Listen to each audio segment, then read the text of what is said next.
Hey guys, welcome to another episode of NetSec Now. Today we're going to get into discussing exploitation, the third phase of the phases of network security and penetration testing. So let's start off with a disclaimer. Any information disclosed in this series is provided for the sole purpose of learning network security. We take no responsibility for any misuse of any information we provide. We only suggest you audit the systems you have permission on or otherwise in your lab. Moving forward.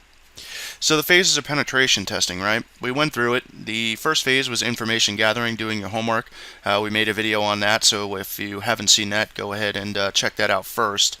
The second video we made was the recon stage, building a case. And of course, again, if you haven't seen these videos, guys, go on the YouTube channel and check them out. Today we're going to be discussing, as I said, the access and exploitation bombs away phase. Some of the things we're going to be using we'll get into here in just a minute. So let's talk about the types of different attacks for exploitation. There's a remote attack, a client-side attack, a blind-side attack, social engineering attack, a fuzzing and denial of service attack, and man-in-the-middle attacks. So you might be asking yourself, why so many different attacks? Well, I'm going to explain just the top three here because that's what we're going to actually be getting into today. Actually, we'll be getting into the top two, but I'm going to explain the blind-side attack as well. So the remote attack is basically you're trying to exploit services that are vulnerable, that are remote services, something like NetBIOS or DNS or something to that effect. A client-side attack, on the other hand, is something that you're trying to exploit client-side wise, a vulnerability in Java, Flash, things like that. And that kind of ties into the social engineering attack with like the social engineering toolkit, which we will be making a whole separate video on as well. So, the blind-side attack is an attack that I don't generally recommend using unless you are absolutely at the end of your rope and you are desperate to try to get in, or you just want to make sure that you've covered all bases, right? So a blind-side attack is basically firing everything in your toolkit at your target and hoping for something to allow you in, okay? Blind-side attacks are very, very noisy. Blind-side attacks can cause system damage, downtime, or, server system crashes, things like that. So I don't generally recommend that unless it's a last-ditch effort to try to get in to your client's network. Okay, so let's go ahead and talk about some of the tools that we're going to be using in this episode. We're going to be using Metasploit and Armitage, Armitage being the front-end GUI version for Metasploit. Now, Armitage is very limited in some aspects. I've actually recently, if you've been following us on Facebook, I posted on that. I found a bug inside of Armitage when you're using psexec and pass to hash attacks. It actually will work, but it doesn't show the target system as being compromised inside of Armitage. However, if you emulate and do the exact same thing in msfconsole, which is the command line version of working with Metasploit, you will actually see that it does in fact open a second interpreter session, and it does work. So we're going to be learning also msfconsole because it's really good to have the core fundamental understanding of how Metasploit actually works. And again, if you run into bugs with Armitage or something you're just not sure is working correctly, you can always go back to msfconsole and then you could do it in there and see if in fact it does or does not work. The old school manual compile and fire, basically, we're not going to get into that today. I try to stay away from that. That's mostly if you find private exploits that haven't been made public yet. Really, you got to trust the person you're downloading the script from, and then you have to compile it. So if you can't read the code of whatever language they wrote it in, you're kind of taking a crapshoot on whether or not it's actually bad for your system as well as maybe utilizing some sort of attack for the remote system. So, social engineering toolkit, we're going to actually make a video separately based upon just the social engineering toolkit, or otherwise known as SET inside Kali Linux. Cobalt Strike, that's like, it's made by the same guy, Raphael Mudge, that made Armitage, but it's a paid version. It is quite expensive. We went over that in the past. So we're really actually not going to be getting into that or using that, even though I believe there's a 14-day free trial on this website. We're not going to get into using that. So denial of service attacks, guys, you're probably never going to use that against your clients when you're doing this professionally. There is rare occasions where you might find a vulnerability where it requires you to fuzz or denial of service attack one service or part of a service to get around whatever protections in place and gain the actual access or information you're looking for, albeit very rare, very rare. Google finding vulnerability feed sites. There's sites like Security Focus and NIST.gov, things like that. We actually have one on our website, learnnetsec.com, on the front page there on the bottom right. So also there's various other tools, miscellaneous tools in Kali that you might be using. Really it depends on what type of audit you're doing. Each client is going to be different. It's never going to be a set standard of, hey, well, this works every time, so I'm going to use this every time, and talking about exploits and things like that. So there's miscellaneous tools for information gathering, stuff like that, which we've went over in the other videos. So we're going to fire up our Kali Linux box here. Okay, so in the last video we showed you how to use OpenVAS, NBT scan, and some other tools inside there. Today we're going to be using Metasploit and Armitage, and then we're going to be doing msfconsole if I can fit that into this video. If not, I will make a separate video just based upon msfconsole. It is pretty intense to get used to the syntax of commands and how they work, so that might be in a separate video. Depends on how long this one runs. So we'll start off with Metasploit and Armitage because that's the easiest to gather. Okay, so the first thing is first. Our network has changed a little bit since the last video. IP addresses may have changed, things like that. So you want to go ahead and do an NBT scan again. You want to do an Nmap scan again. And then I'll show you how to import your Nmap scans and stuff like that inside of Armitage. So I've already went ahead and done the Nmap scans and the NBT scans to find out what the alive hosts were. So we're going to go ahead and actually fire up Armitage right now. So you go to the Applications menu, go to the Kali Linux submenu, and then down towards System Services, go to Metasploit, and then Community Pro Start. Now, if you haven't already, you have to register for the free serial key for the community version. Just go ahead and do that. We have actually mentioned that in the video of setting up Metasploit and Armitage.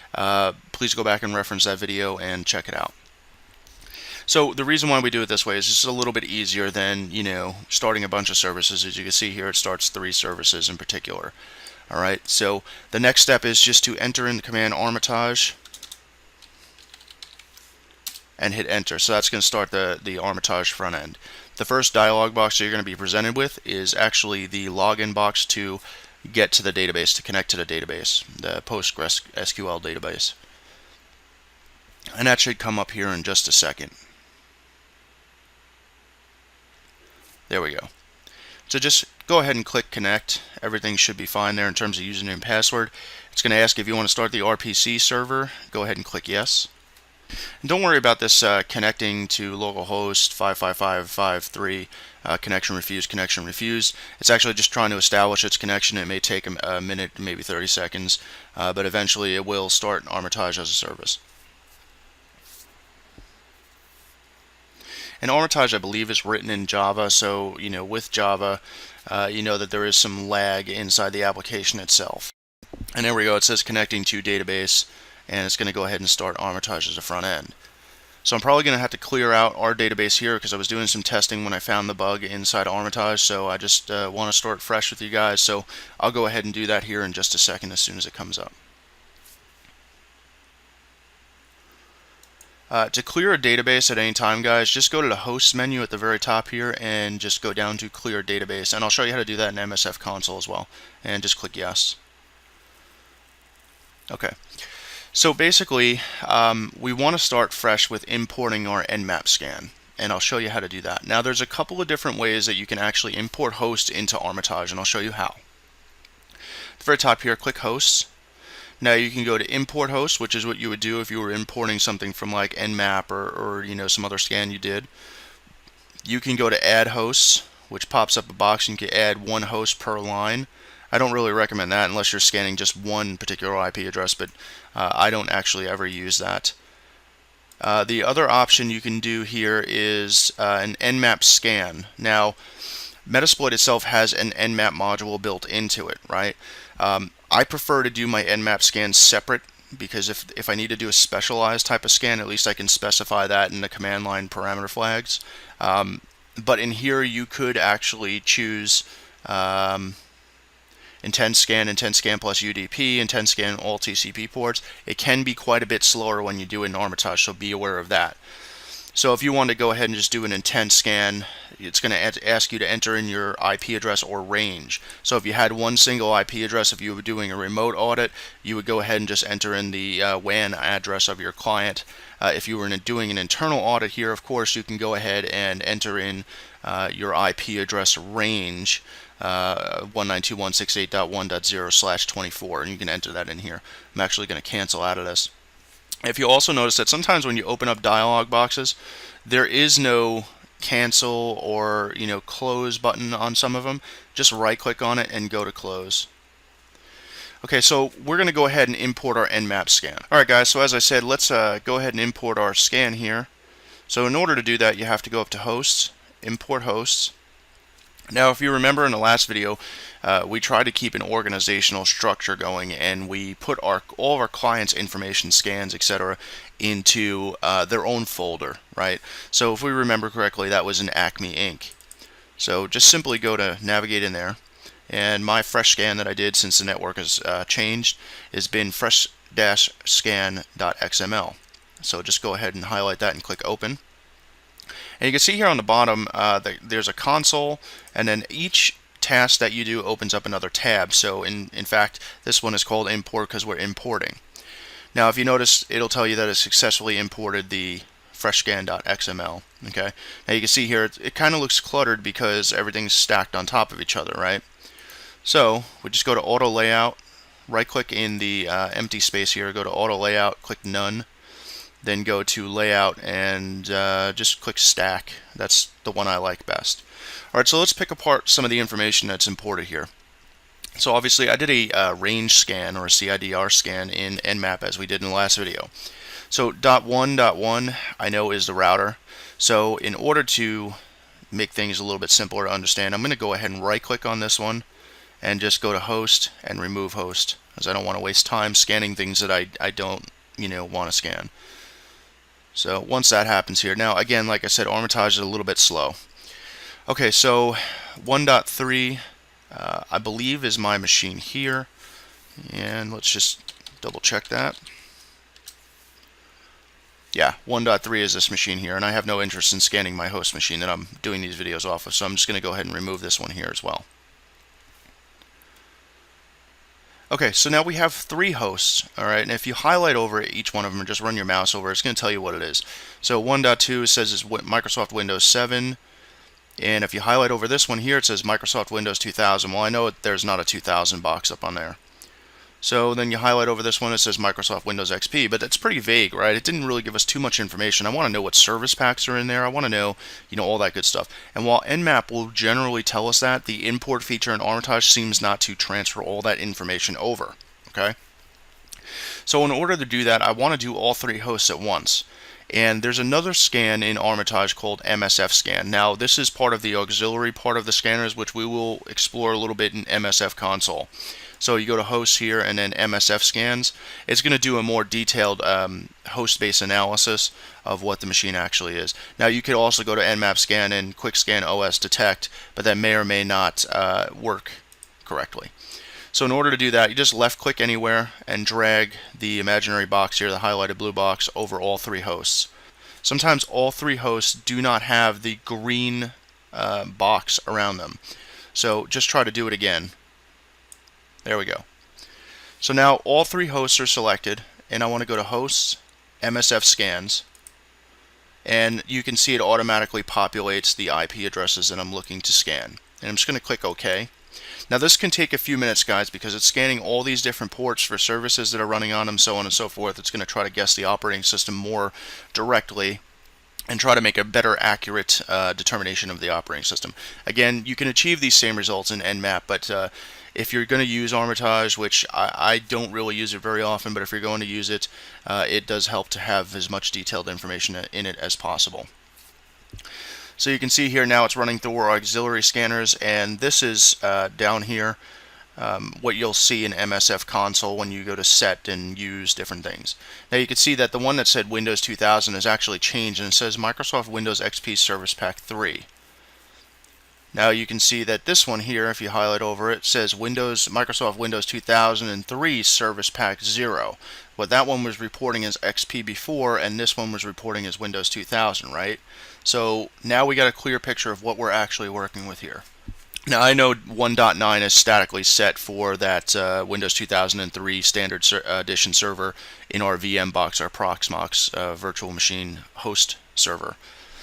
Okay, so this Windows 7.1 or Windows 7.1 has not changed, so that's good.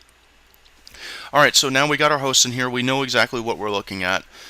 If at any time you want to right click on any one of these and go to services to see what services are going, you can go ahead and do that.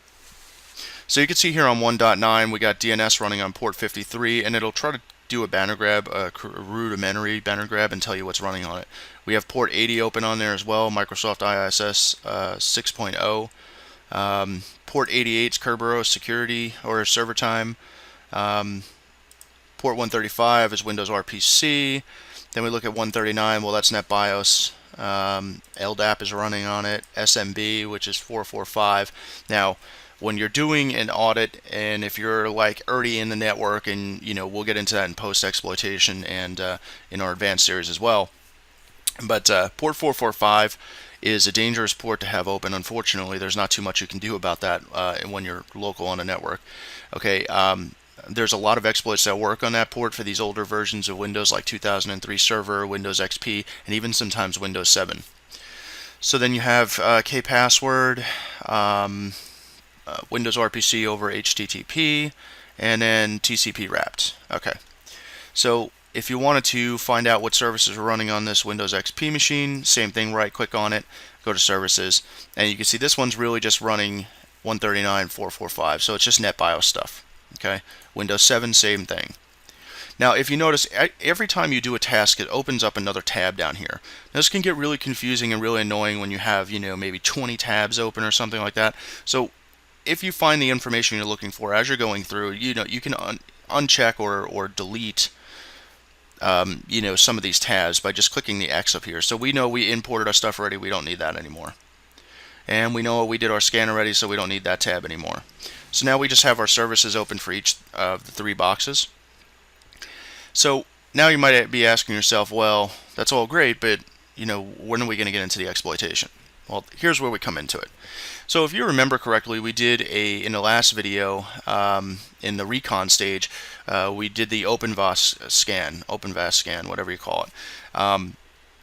Now, if you remember looking in that PDF, there were some ports open and some services and some warnings and things like that. So you use that as a reference guide to try to build your case against what exploit you want to fire at what machine.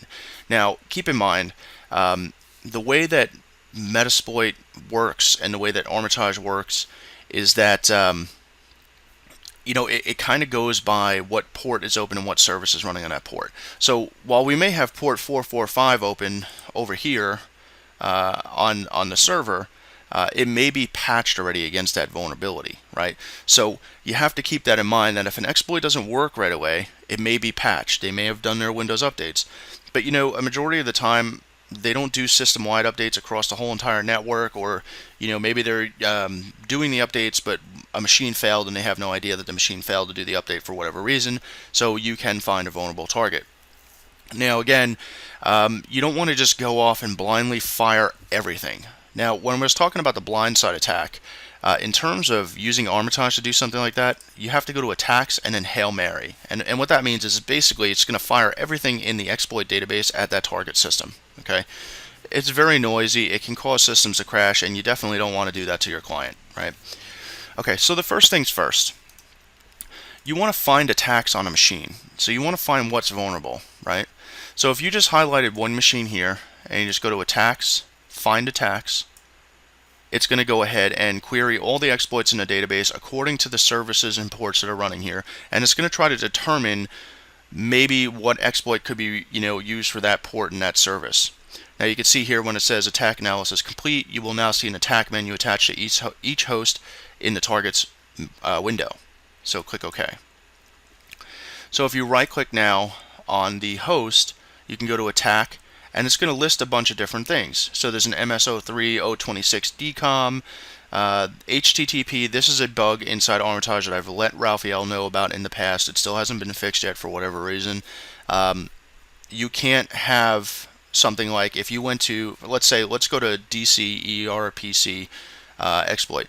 There's some exploits that support a check function, and what it does is it doesn't actually fire the exploit against the target. What it does is it checks the target to see if it's vulnerable to that specific exploit in hand. And then this menu only has one. But if you went down to IIS, you can see that it has 3 or 4 of them, right? 4 of them. So if you hit check exploits on this, it's going to run each exploit itself and try to use the check function. Now you'll see some of them here say this exploit does not support check. So some exploits that were built and verified and put into Metasploit do not support a check function. So unfortunately, on some of those you're going to have to manually fire them and just see. But we're looking for stuff that says, you know, this target is vulnerable or this target is exploitable. So you can see on this one here, the IIS MS0307 NTDLL WebDave module, it did do the check, and it says the target is not exploitable. So we know that right off the top there, the MS03, if we went to attack and then IIS, so the MS03007 we're not going to use, right? We know that right off the bat. Then this one here, IIS MSADC, says the target is not exploitable. So again, if we went to attack and then IIS and then down here, we know that it's not vulnerable to that one. So there are ones that said, like I said, exploit does not support check. Well, the IIS webdave upload.as or _ASP. So let's go ahead and try to fire that one, right? So attack IIS and then the IIS webdave, if that's the correct one, yes. So let's go ahead and click that to fire this exploit. Now this is actually going to really push the exploit towards the target and see. Okay, so once you do that, it opens up a dialog box here and it gives you some options. Now, not every exploit gives you these options. Some have options automatically picked for you by default. You are free to change whatever you'd like. So, targets automatic. I usually leave that in automatic. Sometimes it has other options here, which we will see later on, where you can choose a specific operating system or service to target. This one's automatic. I try to leave it on that if it has that, because it will run through it automatically and try it. Now, in order to, using a reverse connection, what that means basically is that whatever payload it's going to use to send to the target once the exploit is passed, and then it comes back to us to pick up the payload, we can try to use a reverse connection like a reverse TCP, reverse DNS, or a bind TCP, bind DNS, things like that. And we will get into that when we're using msfconsole. I will show you the differences. You also have an option here is called Show Advanced Options, and if you check that, now our options menu has changed. Before we get into changing any options, let's go ahead and take a look at the very top here. If you read this, it says this module can be used. It just gives you a brief overview of what this exploit is actually about. This module can be used to execute a payload on IIS servers that have the world writable directories. The payload is uploaded as an ASP script using a webdave put request. Okay, pretty simple, pretty straightforward. lhost is your local host, which is your machine that you're attacking from, right? So I know that this is the IP address of my Kali Linux box, and I can simply go ahead and find that out here by just issuing the ifconfig command,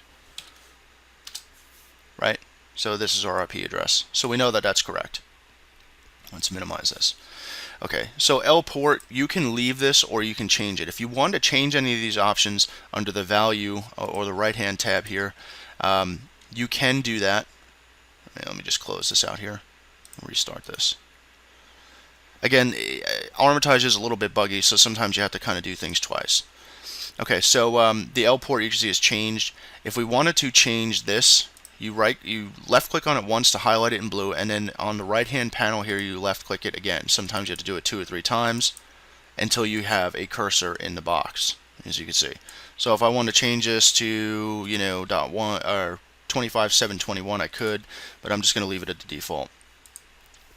You could change the path if you wanted to. I don't recommend doing that. Proxies. Now, you could use proxy chains to do this. However, Inside Armitage, it is a little bit buggy to use proxies. When we get into msfconsole, I will show you how to set global proxies to use proxy chains. And proxy chains is something we've discussed over a couple of videos. And so, applying that to using Metasploit with that, you can actually set up like an SSH pivot or a pivot through machines, things like that. You can use proxies to attack from, so on and so forth. Our host obviously is remote host, and that's the target machine that we're after. And of course that was automatically selected because that's the machine that we're targeting. Our port is 80. You can leave this unless IIS is running on another port like 8080 or something like that. You would change it in here again doing that. vhost, you don't have to really worry about vhost on most of these. And show advanced options again. You can change the domain name. Now, we should have known that if you did like an MBT scan or something like that, or even an Nmap scan, it's going to tell you what domain it's actually running on. Alright, so if we wanted to do that, you could. Alright, but you should have this knowledge at hand first, and before anything. So I'm actually going to change this option here, workstation, and I'm going to name this to the domain that it's working on. So it's acmeinc.local. Okay, so there's other different options you can change in here. I really don't generally change most of this stuff. I kind of just leave it the way it is, unless of course we're using proxies. But again, I don't really use professionally Armitage very much. So I'm going to always want to try for a reverse connection, right? Because I don't really want to try a bind attack. I want to try a reverse connection. So let's go ahead and check that and click launch. As you can see here, it opens up another tab, an exploit tab, and it says exploit running as background job, started reverse handler on the IP address of our machine here. Okay, uploading the bytes to whatever text file it's creating here. Upload failed, 403 forbidden. So that means that it doesn't have it's not really vulnerable because it doesn't have the post option as we saw in the description of the actual exploit. It doesn't have post enabled on that specific service. Okay, so that exploit pretty much failed. Okay, so the other thing you could do if you notice that you have a vulnerability that's been known to work on this specific service pack, so on and so forth, that you're pretty confident it's going to work, like an MS08067 for instance. You can always search for that in this box. Now let's say you went to OpenVAS and you did your scan and you were like, hey, it's vulnerable to MS08067, but instead of going through the attack menu here and trying to find each one of those, MS08067, so on and so forth, you can actually always search for it in here, MS08, and it'll bring up anything that starts with MS08, right? So you can see that MS08067 is down here. There's an MS08078, so on and so forth, right? And this is all browser-based stuff. And you can see the directory tree is auxiliary, exploit, and that's pretty much it that comes up in MS08. But if you erase this, you can see that there's 4 directories in here. Auxiliary, which is going to be most of your scanners, fuzzers, things like that, and brute force attackers. Exploit's going to be where all your exploits are actually loaded into, and your payload directory is going to be where all your payloads are into. So if you expanded this in the payload directory, you can see that it has a bunch of different subdirectories in there as well. So if we were working with this Windows machine here, we can go through here. We can use, there's add user payload. The Meterpreter is the really popular one that most people use. And you can see in here, if we just move this menu over a little bit, there is a bunch of different things in here. Bind IP version 6 TCP, bind no NX TCP, bind TCP, reverse TCP, reverse HTTPS. I mean, there's a bunch of different stuff in here, right? Reverse TCP DNS, all that good stuff. All right, so those are all your Meterpreter sub shells in here, and these are all of your Windows payloads as well.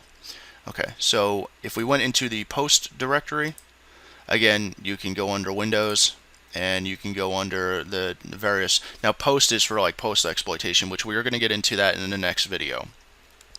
So again, let's not get too ahead of ourselves here. Let's go ahead and say that MS08067 under attack, and if we went to SMB MS08067, well, let's go ahead and check all the exploits here, because we want to know which ones are actually going to work, which ones aren't, so we're not guessing and wasting time. Let's go ahead and do that. Oh, here we go. So we can see, and we'll just wait here for the results to come by because the screen scrolls pretty fast. And again, some of them don't support check guys, so you're really going to have to just manually fire that one off at them. Okay, so let's scroll up here. The very first one it tried was MS08-067 Net API. Very common, very popular in the Windows XP, Windows 2000, Windows 2003 server world. Okay, there was patches for it in various service packs. Microsoft Windows XP was vulnerable all the way up to Service Pack 3, and an additional couple of updates that actually patched that. So anytime it says a target is vulnerable, well, we know that we can fire that exploit against a target in confidence that it's more than likely 9 out of 10 times going to work. Okay, now there is some false negatives and positives that are reported back like with any other tool. So we scrolling down here, we notice the rest of them don't support check, but we know that one's vulnerable. Let's go ahead and actually fire that one off. So right click on it, go to attack, and the menus are kind of a little finicky when you're putting your mouse on it, so sometimes you have to do it twice. So go back down to SMB, and you can see that it says, and we'll be getting through this in the msfconsole part of this, use Windows SMB MS08067. Now that's what you would do in msfconsole.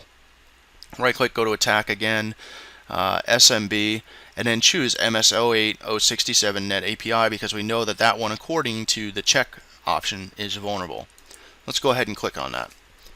So let's just read briefly what the actual description of this exploit is. It says this module exploits a parsing flaw in the path canonicalization code of net API 32.dll. Well, sometimes in these descriptions it'll tell us what the targets are that are actually vulnerable. So reading down here a little bit, the correct target must be used to prevent the server service along with a dozen others in the same process from crashing. Windows XP targets seem to handle multiple successful exploitation events, but 2003 targets will often crash or hang on subsequent attempts. So you pretty much on Windows 2003 server, you only get one shot at this, right? So you have to make it count. If for some reason you set something wrong, something gets messed up, guess what? It might crash, and then when you try to run the exploit again, it might not be vulnerable to it. Okay, so it might crash that service. So it's just giving you a heads up to watch out for that. This is just the first version of the module, full support for NX bypass on 2003, along with other platforms still in development. Okay, so again, lhost is us. lport, we'll just leave that. rhost is fine. The rport is fine. And again, you can see now when we click on targets, now we have a bunch of different types of targets in here. We're just going to leave this on automatic targeting. And I want to do a reverse connection because it is available. So I'm going to go ahead and click launch. And here you can see that it's actually exploiting. And it's giving it a fingerprint. And here we go. When it starts to say sending stage down here in the console menu, you know that you're pretty much going to get that box, okay? And then it says Meterpreter Session 1, Open 4, and it gives you the options. Now you have a Meterpreter Shell command line here, and we're going to get into that in msfconsole as well. The beautiful thing about Armitage is it gives you the graphical user bells and whistles interface to say, hey, look, this target's compromised. Okay, so you can see that once the target's compromised, the monitor picture up here turns red, it has lightning bolts through it, and all that good stuff. So now the information underneath that says we're running this exploit, completed, and it's running as system. So we're like God on that machine right now. And since that's a domain controller, that's horrible news for them, but great news for us, right? So we basically just took down their main, server, and now we have system level access to that, which is great because now we don't have to escalate privileges and go through all that nonsense. So right clicking on here, you now see a new option inside of the menu, and it's Meterpreter 1. And if you opened a second exploit on this, it would be Meterpreter 2, Meterpreter 3, so on and so forth. Now this we'll get into in post-exploitation, but just to give you a brief overview because I feel it's important to have that before we precursor into the next video. If you go through the sub-menu here of Meterpreter 1, you have access. You can migrate your process. We don't have to because we're system already, but if you wanted to, you could. You migrate it automatically by default to notepad.exe. So if Mr. Sysadmin's looking in on that specific computer for whatever reason, the server in this case, he's not going to see that while we're firing commands and doing tasks on that machine that the system service is hammered to death, right? And it's not maxing out the CPU. So if we were doing it on Notepad, that's less suspicious, like, oh, well, the Notepad process just got stuck. And he's probably not going to kill it. Anyway, so scrolling through here, you got escalate privileges. Now, again, we're already system, so we're not going to, escalate our privileges at all. You have steal tokens, dump hashes, which we will be getting into. This will dump all of the usernames and password hashes for the Windows domain controller. And since we're on the Windows domain controller, this is really, really bad for them, but really, really good for us, right? Because once we do that, we have two options. We can try to crack the, the hashes, and we'll get into that. We would be using Hashcat and John the Ripper and all that good stuff.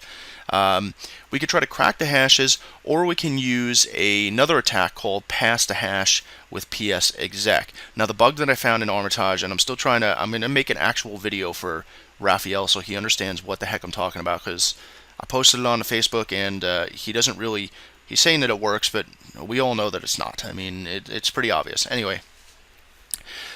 So you have two methods of doing that, the LSAS method and the registry method. Either one you choose is going to work just fine. So in doing past sessions, you have interact, you can have a command shell on there, the interpreter shell, which we already have down here towards the bottom. You can do, let's see, desktop VNC. It's going to open up a VNC server so you can actually look at their desktop and what they're doing. However, I don't recommend that usually because it will lag their machine a little bit. They might know something's up. Anyway, Explore, you can browse the files, show the processes, log keystrokes, screenshot, webcam shot, and there's post modules. Pivoting, we will get into that in the post exploitation. Basically, pivoting means that you now take that one compromised host and you are running all of your additional attacks to the other hosts on the network through that compromised host. So essentially, you're furthering yourself away from being detected, because everything, if they had like host-based intrusion detection systems or host-based firewalls and stuff like that, they're more than likely going to say, hey, it's cool because you're part of our local subnet. We're not banning you from doing anything, right? So that's the reason behind pivoting, okay? You have an ARP scan, which you would use probably to find out all the other alive hosts on the network if you haven't already. Now, this works great when you're doing a remote pen test and you find a server that's like, I don't know, out on the network, has an open port for a web server or email server. You wind up compromising that, but you want to know how many more machines are behind that network. You can go ahead and do an ARP scan, and it will go ahead and try to find all the other available IP addresses. And you also have the kill option here, the kill menu here, which basically kills your interpreter session. Each time you compromise a host and you take screenshots or video of it or proof somehow or some other way, it's always advised to kill the session after you are done, because somebody could hijack your interpreter session. Being the bad guy could hijack your interpreter session and cause havoc for your customers. So always kill your sessions as you're backing out. One machine at a time, kill your sessions. Okay, so anyway, now you have services again, and scan again, and host again, and all that good stuff. Now, we don't need to attack this one any further, right? Because we've already got this host compromised. We're in. That's it. End of story. Game over for this host. So now 1.4, this one here is our Windows XP Service Pack 3. Well, gee, let's try to go to attack, and let's go over to SMB, because that's always such a fancy one to attack that service there. And you can see MS-08067 is listed again, MS-10-061 spool SS is listed again. And then we have a pass the hash option, which again, if we had the hashes already from the Windows server, we would right click on this one here and go to pass the hash. And then of course in Armitage, like I said, there's a bug and it will succeed, but it won't show the host is compromised up here on the GUI screen. Anyway, so let's go to this SMB, and let's go ahead and go check all these exploits. So you can see it's checking MS-08067, and while MS-08067 said that Windows XP up to Service Pack 3 is vulnerable, again, as I said in the beginning, it could be patched. So it's just going off the port and the service that's running on that port. It's not checking legitimately whether it is patched or not. In this case, on the MS-08067, I'm sorry, it is checking that if it's patched or not, and it's saying the target is not vulnerable.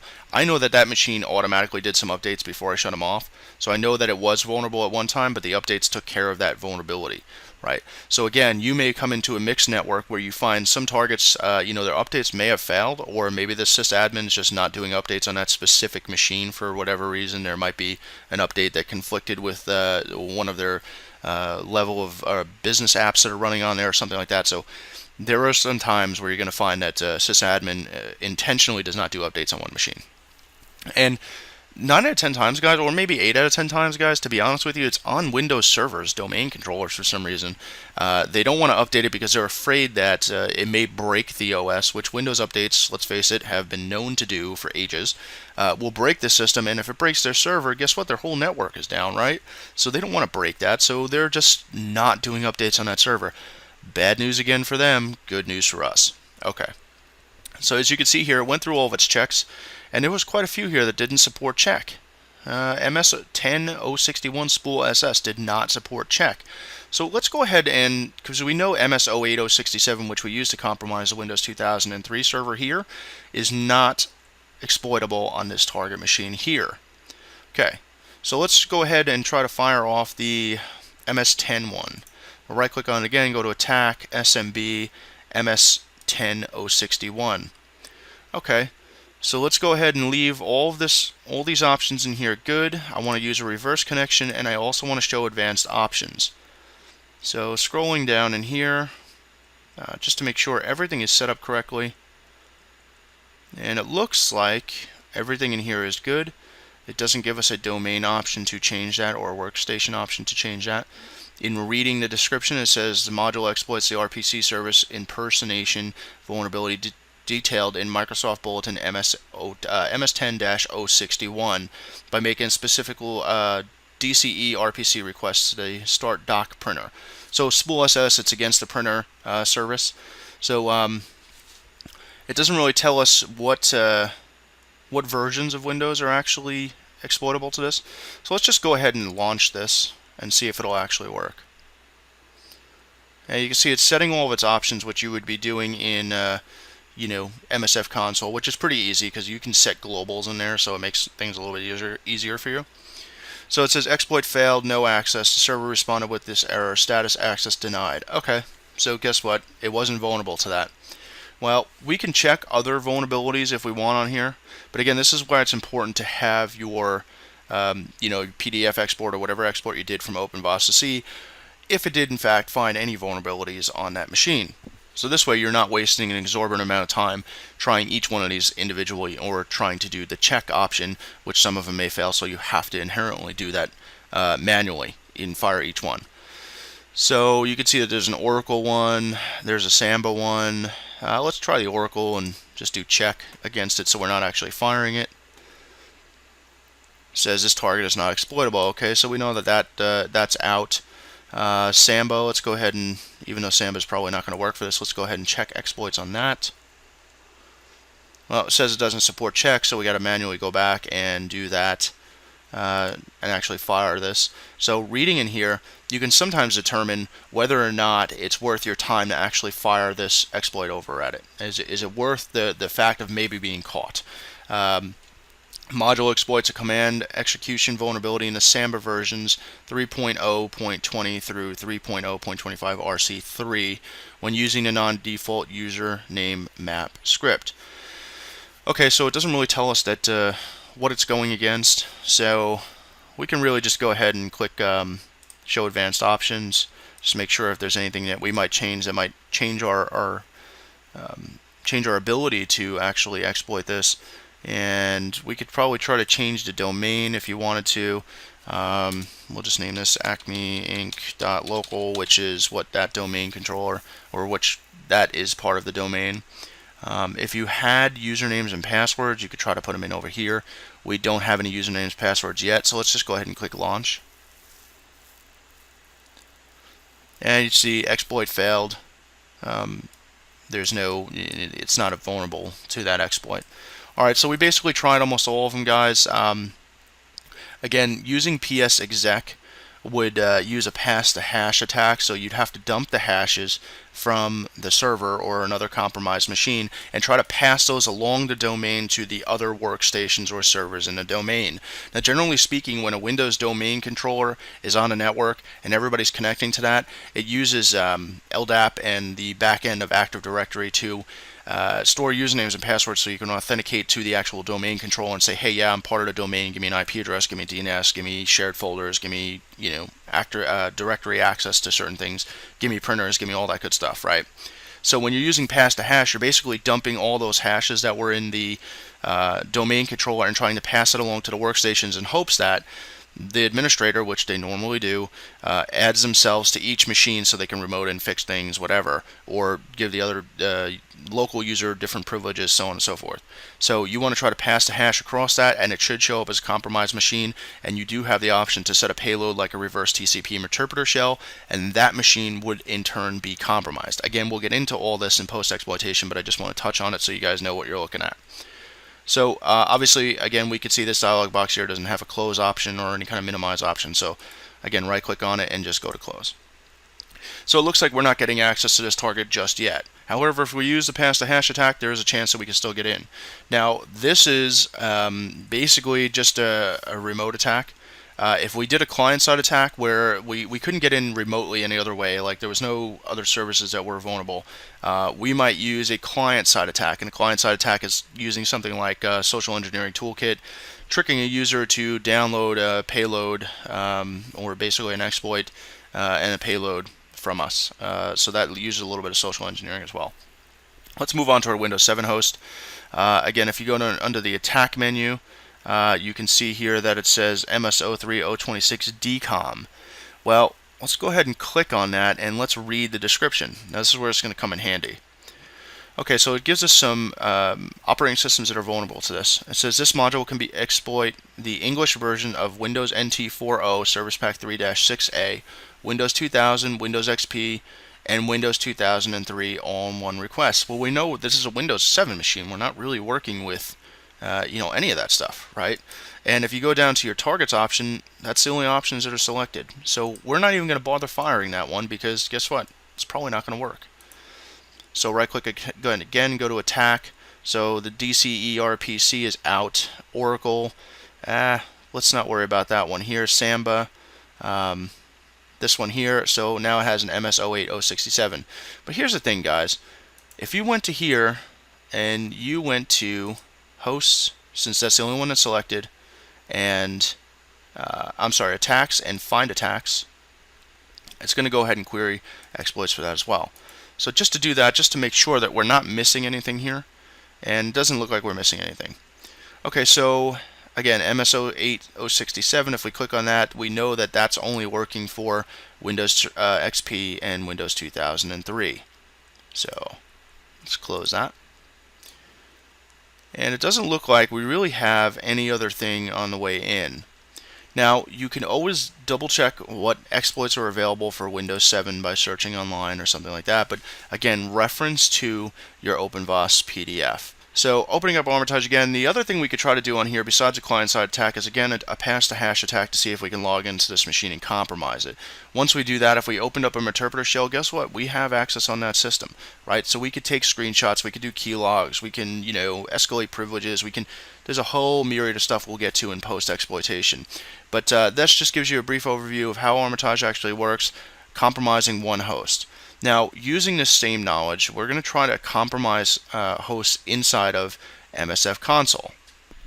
Alright guys, so that pretty much takes care of Armitage. We're going to get into msfconsole quickly. The first thing you need to know is you always need to go to the Applications menu, Kali Linux, and then System Services and start Metasploit Community Pro services. Since we've already used Armitage and this is the same video, those services are already started for us. So simply to start msfconsole, just in a command line or in a terminal, type in msfconsole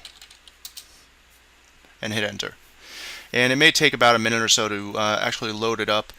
The other thing worth noting is every time you use Metasploit, you should probably do an update, MSF update. You don't have to be in Metasploit console to do that. The MSF console, you don't have to be in there to do that. You can actually just issue that from a command line and it'll do it for you. So when you start it up, you'll see here that it'll tell you the version here on the bottom and how many exploits, auxiliary modules, post modules, payloads, encoders, and NOPs are in the database. Okay, so I haven't updated mine in a while because this is just the lab box here. And since we're working with older Windows machines, I know it's going to be just fine. So let me just clear this out here. Okay, so there's a couple of things that you should know right off the bat.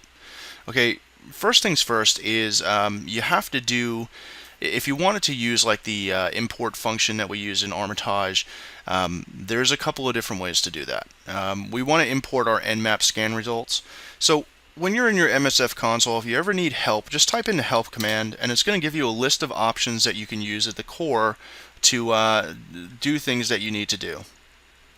So you can notice a couple things we're going to go over here is set and setg. Set is used to set parameters or options inside of a payload or an exploit, a scanner, so on and so forth. Setg is to set global parameters, so if we're working with just one specific target IP address or range, we can set that as a global parameter. Show always displays modules of a given type or all modules, and we're going to get into that as well. Also, you have a couple of things down here with DB export to export it like a report type of deal, which, as I discussed, is kind of cumbersome because there's no XSL file for it to be converted to an HTML document. So that's something I'm working on writing, like I said. DB Nmap is the built-in Nmap scanning module for that. And then you have DB import, which imports your scan results file from any other scanners, specifically Nmap. So in order to do the import, we have to first check to make sure that there's nothing in our database. If you notice in Armitage, first thing we did was clear our database out because we don't want to get that confused with something else that we might have been scanning before, so on and so forth. So in order to do that, you just have to type in hosts and hit enter. Now, as you can see here, I already have some stuff in here from doing some demonstrations a little while ago. If you have stuff in there you want to clear it, it's just hosts tac D for delete. You can delete individual hosts by just typing in its IP address. So if, for instance, we just want to delete the 1.2 one, we just type in 192.168.1.2 and hit enter. And it says it deleted one host down here at the bottom, and it tells you the host it deleted. And then if you issued the host command again, we would see we only have in here 2. Now I want to delete the whole database because I want to start fresh, right? So it's host tac D for delete all. And it deletes 2 hosts, the 2 hosts that were left over. Again, if we type in hosts, we can make sure that our database is actually clear. Okay, so let me clear the screen out here.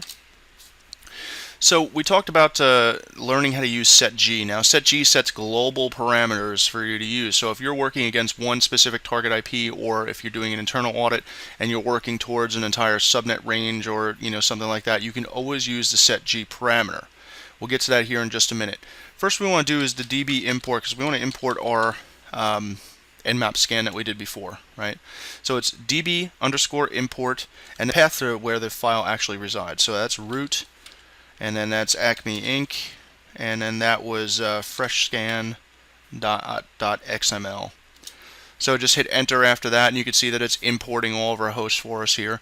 Now, again, we're going to have to go through and remove some of these hosts, so to save a little bit of time, because I know a couple of them are, like 1.1 is the router again, and 1.3 is this machine that we're working off of here. Okay, so let's clear this out. Now let's go ahead and issue the host command again, and you can see now that it's imported all of our hosts. However, as I said, it's not reading correctly on the operating system, and as before, we know 1.9 is actually a Windows 2003 box, so it didn't really import it correctly in terms of the OS name or any kind of service packs or things like that. Alright, so first things first, I want to remove the hosts that we're not going to scan, so I'm just going to host-d 192.168.1.1, and I'm going to do the same thing for .3. And then I'm just going to issue the host command again. Alright, so now we have our 3 target machines in here. So the thing is that you want to do what we did in Armitage and use the MSF scan to better enumerate the operating systems and the service packs available to them. So those are actually located in a directory structure, and I'm going to put a link in the description to learn everything there is to learn about msfconsole, so you guys have a guide or a reference to go to if you get a little confused. Okay, so auxiliary holds, as we've seen in Armitage, the directory tree structure. Auxiliary holds some of your scanners, fuzzers, DDoS attackers, brute forcers, things like that. Scanners that we want to use in terms of what the MSF scan was all about is actually called SMB_version, because we want to find out what version these operating systems are actually, the true versions of the operating systems are. So anytime that you want to find an actual scanner, exploit, vulnerability, payload, whatever that you're looking for, and you know the name of it, you can use the locate command. So that's locate, and then I'm looking for specifically SMB version. And now you can see it tells me that it's in auxiliary, scanner, SMB version. That's the scanner that I want to use. But what if I didn't know the name of the actual scanner that I was looking to use, right? So I could do show auxiliary, and it's going to show me everything in the auxiliary directory tree structure. And it may take a minute or maybe a little less depending on how fast your system is, because it is literally querying and doing like a directory command on everything that is in the auxiliary folder. Now you can see here it scrolls back everything that's under auxiliary. Okay, so we want to look for SMB because we know that we're looking to do some Windows stuff. And if we look here, we only have a few options for SMB scanners starting at the very top here. SMB pipe auditor, things like that. Well, SMB PSE exec, okay, SMB2, and we are looking for SMB version. So right here, it's under auxiliary as the top directory, then it's in scanner, SMB version. Okay, so let's just clear out the screen here. Alright, so first we want to use that actual tool. So the command is simple. Use auxiliary scanner, SMB, and then SMB_version. Okay, and you can always use tab as autocomplete. You can also arrow up, arrow down if you want to, go through your commands that you've already issued and just do it again. So I'm going to hit enter. Now you can see that the screen has changed a little bit here, and the SMB version is now highlighted in red. So that's actually what we're actually in right now. So we want to know what options are available to us in this script that we're using. So simply type in show options, and it'll tell you all the options. Now our hosts, SMB domain, workgroup, SMB pass, user, thread, so on and so forth. We can change all that. We want to type in our host. Now we're going to type in a range, right? So we want to go from .2 to .9.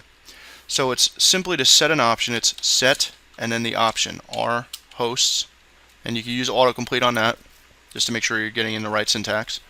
Okay, and then it's 192.168.1.2 through .9. Now you don't have to type in a dot before 9. Keep that in mind. And hit enter.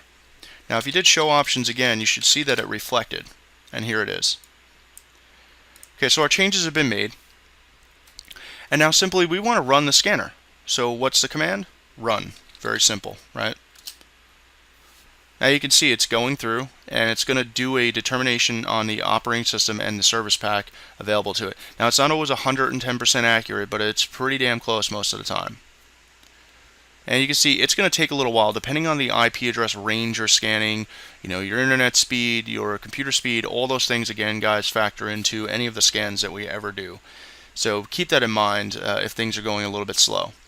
Okay, so it said scanned 8 out of 8 hosts, 100% complete, auxiliary module execution completed. Fantastic. So now if we issue the host command again, now we have a little bit more accurate depiction of what our machines actually look like. So now 1.9, instead of reporting as it was Windows XP, guess what? It's Windows Server 2003, Service Pack 0, right?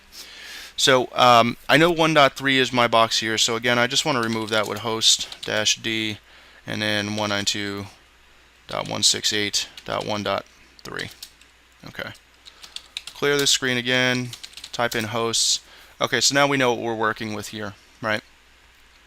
So let's get back to our setg command, because now we know that we're up against a Windows 2003 server, and we want to target that first and foremost, because hey, that's the meat and potatoes of everything, right? If you get access on that system, depending on what type of access or level of access we get, we can pretty much own the rest of the network, right? So that's going to be our target machine we want to go after first. All right. So now, if you think that a target network has high level security, you probably want to go a little bit lower level. You want to start with a workstation and try to work your way up to getting to the server. Okay, but since this is our lab network, I know I just want to go after the Windows domain controller first, and then try to own everything else after that. So anytime you want to get out of whatever module or scanner or whatever you're using, just type in back, and that'll get you out of it. Well, let's clear this out again, and let's go ahead and issue our host command so we know what we're up against. Alright, so getting back to setg, the command to set those is simply setg, and then if you just hit enter, it's going to show you that there's no global entries in there right now. So we want to do setg our hosts, and we want to set that to 192.168.1.9 because that's the machine that we're after, right? And if we do setg again by itself, we can see that the R host is now set to 192.168.1.9. Beautiful thing. So clear this out again. Now we know already that MS08067, that Windows 2003 server, is actually vulnerable to that. Now, if you weren't sure where an exploit actually lives or a payload actually lives, you can always do that locate command again. So if we did locate MS08_067, you can see that it's in exploits, Windows, SMB, MS08067. So whenever we want to use something, a command is always going to be use. And when you want to do a payload, you're going to set the payload to use when that exploit actually happens. So keep that in mind. It's use to use a scanner payload. Use to use a scanner, an exploit, so on and so forth. Set to set the payload that's going to be working with that exploit. So we want to set up our exploit first. So we use exploit, Windows, SMB, following our path up here from our locate command, MS08067.API. Hit enter. Okay, so now you can see that you're in this actual exploit. So again, show options. Okay, well now you could see that our R host is already filled in for us, right? Because of the setg command, the global parameter that we put in. We don't want to change our port, but you can if you want to. And how you would do that is just simply set. To set an option, you just type in set, not setg, and then you do R port, whatever it is, and then I'm just going to leave this the same, but just to show you how it works, 445. And now, of course, if you did show options again, you can see that it's taken it, it's in there already. But generally speaking, you leave the R port alone because that's what the exploit is actually set up to work off of, so you don't really want to change that unless, of course, your client has changed that service to a different port. Then of course you're going to want to have to do that. So anyway, now we have our exploit set up. That's the exploit we're going to use. So now we need to pick our payload. I love Windows interpreter shells. I mean, they're just awesome, and they give you so much power and control over the system once you've compromised it. That's all I seem to tend to stick to. Now, there is a Meterpreter version for Linux. If you want to learn more about Meterpreter, you can go on a couple of different websites. I'll put one in the description as well if you want to go on that. Or, of course, you can always go to learnnetsec.com and check out our forums, ask us about it over there. Okay, so now we want to use, or I'm sorry, we want to set the payload that we're going to use. So I want to locate my Meterpreter. Oops. Payloads. And you can see it scrolls past a bunch, guys, right? So there's going to be scripts, Meterpreter. Then, of course, you're going to go up here and there's going to be modules, payloads, stages. There's a bunch of stuff in here. So you may want to take some time getting familiar with the directory structure and where it's actually at, what you want to use. But we want to use something for Windows, so we're going to look through this whole line of stuff here for something that would go into Windows. Well, Pro version, that's only for the Pro. So here we can go data Meterpreter, so on and so forth. But I happen to know where that is already from, just remembering it pretty much. So I'm going to get out of here and I'm just going to clear the screen. So I want to set payload, okay, and then so you're telling it to set the payload that you want to use, and then it's in Windows. Sometimes it takes a minute if you're doing autocomplete. So it's Windows Interpreter, and then it's reverse TCP I want to use. Now there's a bunch of different options. You can use reverse TCP, reverse or bind TCP. You can use reverse DNS, so on and so forth. I like reverse TCP as my default because it seems to work the best for me anyway. Okay, so once I do that, I hit set, and now it's set the Windows payload for that. Okay, so once you do that and you do show options again, you're going to go ahead and find where the payload options are. So you want to set lhost for your local host to your IP address of your Kali Linux machine. In this case, it's 1.99. Now keep in mind for L port, if you're using the default port 4444, if you're behind a NAT device like a router or something like that, you want to do the port forwarding, of course, if you're doing something over the WAN. Of course, if you're local, then you don't have to worry about that. Or you could put your Kali Linux machine up on the DMZ and not have to worry about any of that. So I'm going to set my lhost to 1.99. Now if I do show options again, you can see that everything is set for me. So I've set my exploit, and I've set the rhost, which was set by setg, the global parameters. And now in payload options, I did my reverse TCP. Now again, you can use setg to set your lhost as well if you wanted to. So simple setg lhost 192.168.1.99, or attacking machine. Okay, and then of course setg, you can now see that it's both set. Okay, in any case, now we're ready to fire our script. But do we really want to fire it yet, or do we want to check to make sure that that host is actually vulnerable? So simply, if you want to check, just type in check and hit enter. And here we go. It says the target is vulnerable. Now this is much the same as you see the output in Armitage in the console windows. So I know this target's vulnerable. I want to go ahead and fire it. So I just simply type in exploit tac J to background it, and go ahead and hit enter. Once you see, as I said, sending stage, you know that you're almost guaranteed to be in. Next line you see is interpreter session 1 opened on our local computer here on port 4444, and then it's to the target machine on port 1739. Now you might be saying to yourself, well, oh great, but it looks like the screen is frozen. It's not. Just hit enter, and that's going to drop you back to your command line. Now, it says that it opened a session, but how do we find out what sessions that we have open? Simply type in the sessions command and hit enter, and you can see that the session ID 1 is Meterpreter, and it is running as system at the target IP address of 1.9. Okay, well now, great, we know we have a session open, but how do we interact with that? How do we get into the Meterpreter shell? Very simple. There's no right-click menus here like there was in Armitage. So it's sessions, tac I for interact, and then the session ID, which is 1 in our case. Okay, so now we're dropped into a Meterpreter shell. Well, that's all well and good, but how do we know what to do here? There's no right-click menu. Well, simple. Type in help. That'll give you a list of all the commands that you can actually do and their top-level meaning, like privilege, elevate commands, get system. Well, we know we're already system, so we don't have to worry about that. You got hash dump to dump the password hashes. You've got time stomp to manipulate the mace attributes. You have a bunch of different stuff in here, like get desktop. You could do start a keylogger in there.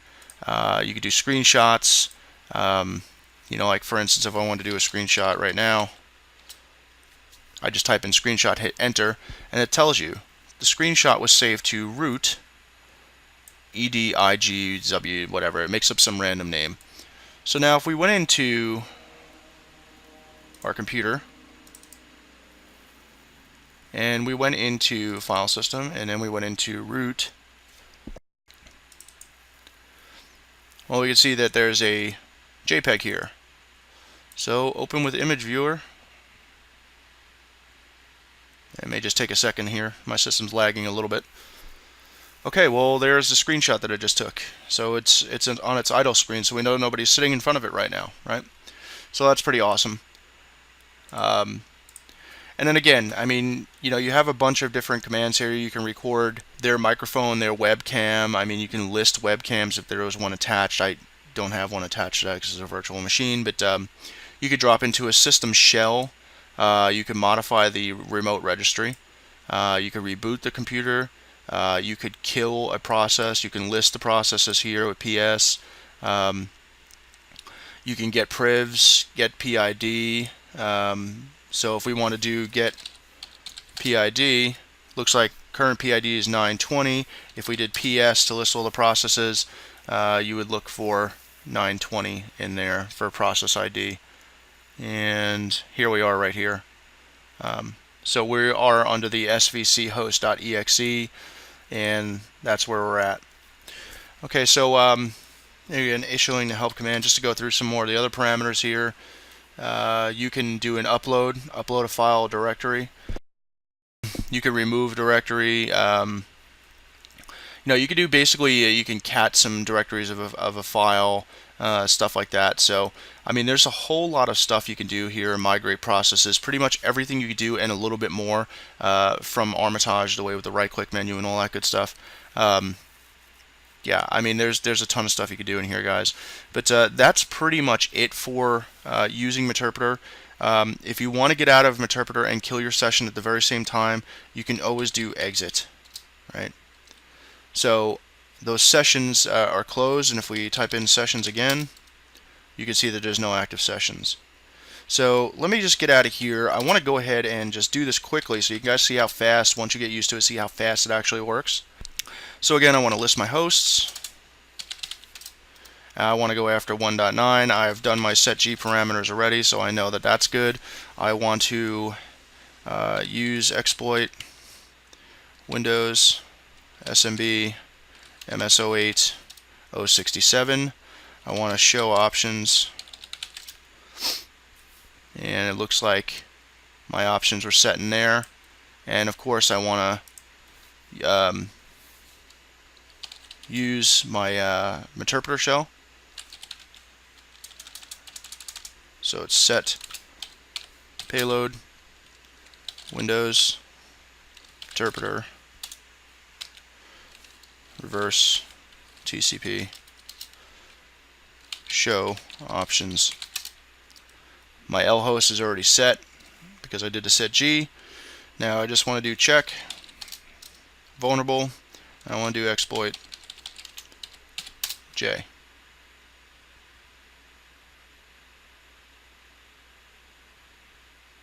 There you go, my session's opened. Now let's say if you list your sessions and you're just like, alright, good, I got a shell on that box, really need to do anything else. You can always do your kill command in session. So it's sessions tac K and then the session ID, which is in our case 2. Sessions closed. Sessions again, no active sessions. We're all done. And we can back out of here and clear, and we can exit msfconsole, and we are back to normal, right? So that's pretty much it, guys, for using msfconsole in place of Armitage. Now, Armitage might be easier for some beginners because it is GUI based. It's kind of point and click and kill. Whereas some of our seasoned veteran guys might be more comfortable with msfconsole. And like I said, I've noticed a few bugs inside of Armitage that, you know, like with PSE exec and pass the hash, which didn't show as a compromised host. Meanwhile, I did the same thing in msfconsole the same exact way, and sure enough, it gave me a reverse Meterpreter shell on that box. So meanwhile, while there wasn't any other active exploits as we've seen for like the Windows XP Service Pack 3 box in Armitage or the Windows 7 box in Armitage, I was able to actually use pass the hash and PS exec and actually compromise those machines and open Meterpreter sessions on those as well. So that's pretty much it, guys. Make sure to give us a thumbs up on the video if you like it, you've learned something. Make sure to subscribe to our channel here. Also make sure to check out our website, learnnetsec.com, join the forums, and hang out with us, chat with us, ask questions. We're there to help and learn from each other. Follow us on Twitter, check us out on Facebook. All the links are in the description for everything we discussed here today. And thanks for watching, guys. I'll see you in the next video. Take care.